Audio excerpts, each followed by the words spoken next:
Good day, everybody. For you guys, things haven't changed. For me, this is my first time picking up a camera in just almost a full week. So I'd take like a whole week off. It's pretty hard trying to work full time and then trying to do YouTube. There's a lot of, when you're doing projects, there's a lot of editing, uploading. It just takes up so much time, so I decided to shut it down. But I do have that big buffer in my videos, so for you guys, nothing skips a beat, but for me it does. So in this part of the video, we're going to start looking at the Rockford jump starter. I'm going to do some testing on it and see if it's going to be as good as what I claim it could possibly be. Here's the bad boy right here. Let's hope it doesn't let us down. I need to organize my garage pretty soon. It's getting to that point. Well, here is good old carbon pile tester. Let's crank this thing up. Shit, we can't even hit 200 amps off this thing. Look at the voltage drop too. I don't know about you guys, but things for this are not looking promising at all. Let's just recharge this thing. We got a huge voltage drop.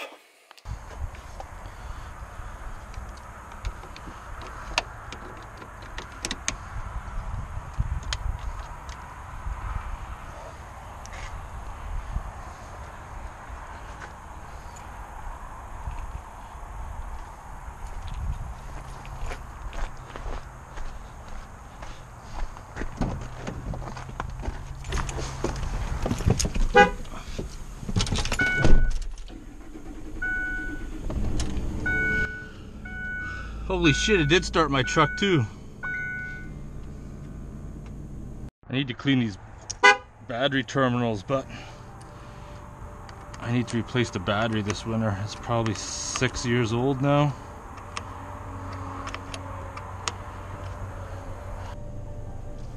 Oh, it did keep the time too. Look at that.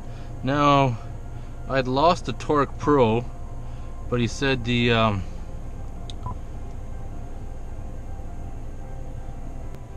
there we go, right there, bingo. Bought this bad boy a little while ago. This little mini Bluetooth adapter actually works really good.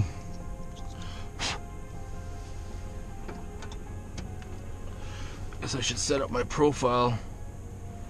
Got all my widgets set up, short-term fuel trims, volts, coolant, intake temperature, MAF sensor, and fuel rail pressure. That's all I really need. Holy, finally after 2 months, the heat wave is finally broken. It's down to temperatures where I can finally put on a long sleeve shirt, work comfortably outside. So I'm gonna try to change out the fuel filter in the Ford. I need to take it out and then take it down to the parts store because there's 2 filters for that truck with different sizes and I don't want to get the wrong one. And somebody from work gave me all this shit. I didn't even want it, but he's like, take it's all shit for KC lights. Like I actually even care.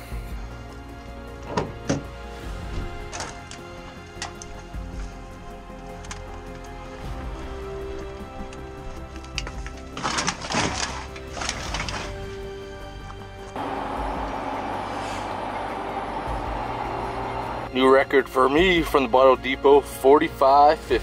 Now let's get that filter changed, but before we change that filter, let's look at some tools all the way from professional quality to bottom end of the barrel.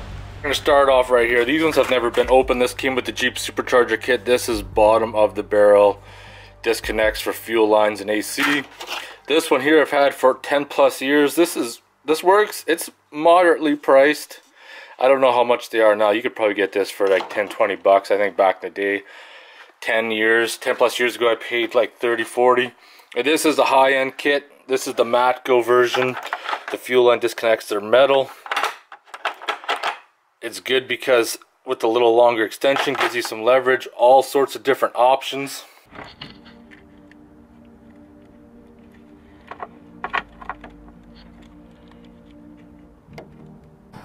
Line's off, it's pissing out fuel.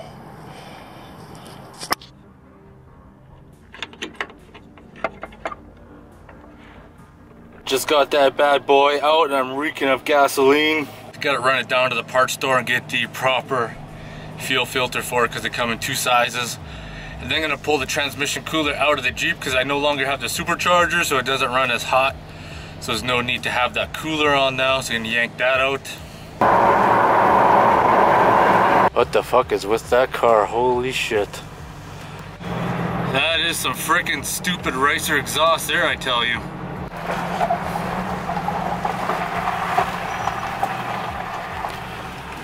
That's what my temperature's running at after we remove the cooler. I'm hoping to see it about 160. There we go, picked up some seafoam from another project we're gonna work on sometime in the near future. And I haven't changed this since I bought the truck. So we're probably looking 6 years for me. I don't know how long it's been in there before, but this is the new one. It does come with new clips, but not the clips that I need. So good thing I didn't break them because that center blue pin, pull up, push the rest of it down, and it pops out.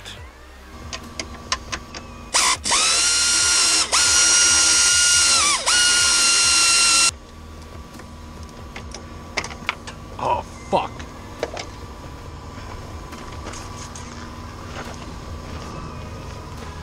Of course the screw fell somewhere else.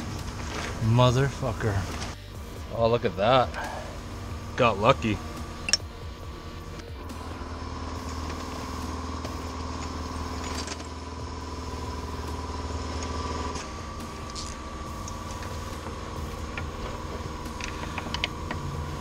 This is becoming a lot of work for what I want to do.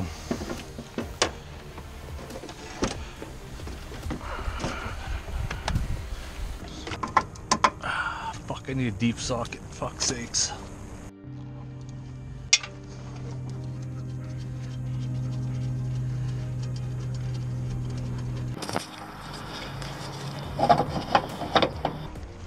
There we go. Gonna hook the rad back up. This is all bolted back in. Now to remove this cooler. All I'm basically doing is gonna remove this line from the nipple and then recut this line here that goes back to the tranny line and join it up in there, and that'll complete the circuit.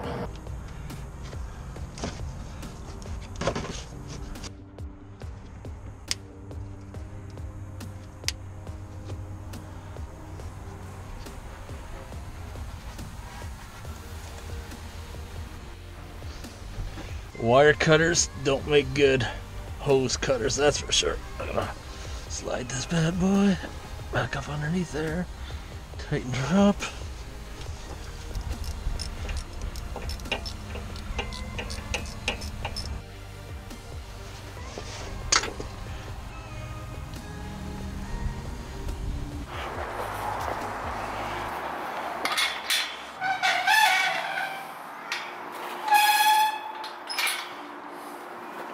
Hey, buddy. You need to cut the grass in your cage there, buddy. Or should I say weeds?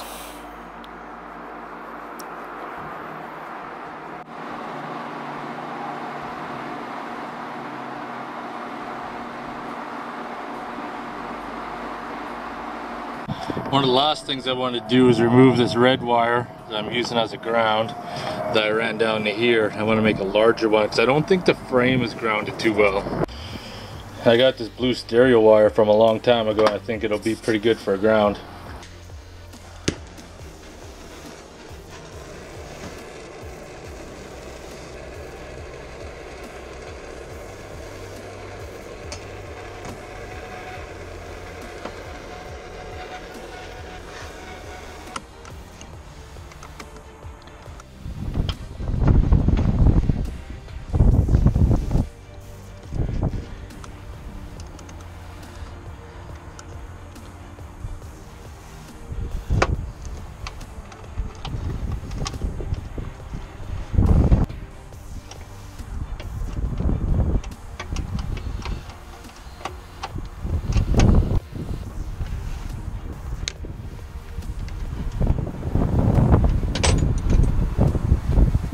Lots of haters over the years about using this wire as a ground because it's red. Red is traditionally positive, but I wasn't going to buy black wire to do a ground quickly.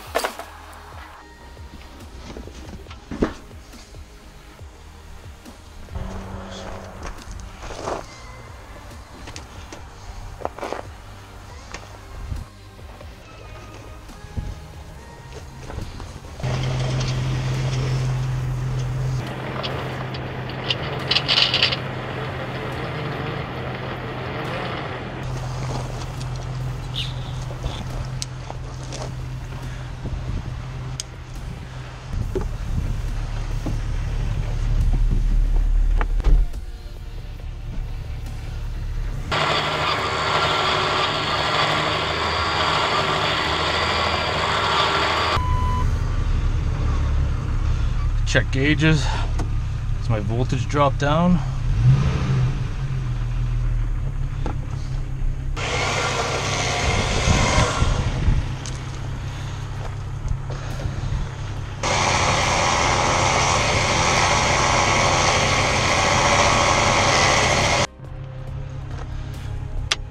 And cab winch controls are boss. The problem with my Jeep and newer ones, 2003 to last year, the TJ's 2006, is with the 4.2 RLE transmission. It's paired to the computer, so variations with the way the engine's running, the temperature in the transmission delays your shift. And right now it's really good because I like the shifts delayed because the overdrive gear is killer in those transmissions. However, in the winter time, until that transmission starts getting up to temperature, these shifts are really delayed because it stays super cold. So if it's like minus 20 outside, you're not getting much temperature at all unless you really start working it, which unless you're in the bush is not going to happen. So I'm looking, like I said, 160. Let's get ready to take it out for a spin and see what happens. Oh, it's about time it's starting to rain. It's been so dry here. It's been a fire ban and everything. There I am, sitting roughly about 150. That's where I wanted to see. I think it's time to shut her down. Got some Chilkoot, beer of the Yukon, my favorite beer in the whole wide world. Alright, motherfucking beer time. Best beer in the whole wide world, Chilkoot. I am very glad it's made its way here. As long as people keep buying it at Sundance Wine and Liquor, they'll keep stocking it. Oh, this is my go-to beer now. We accomplished quite a bit. Did the ground wire on the Jeep for the winch. We winched a little bit, double check, make sure there's no more grounding issues. I'd fixed it up before, but I put an actual proper ground in now. Changed the fuel filter on the truck.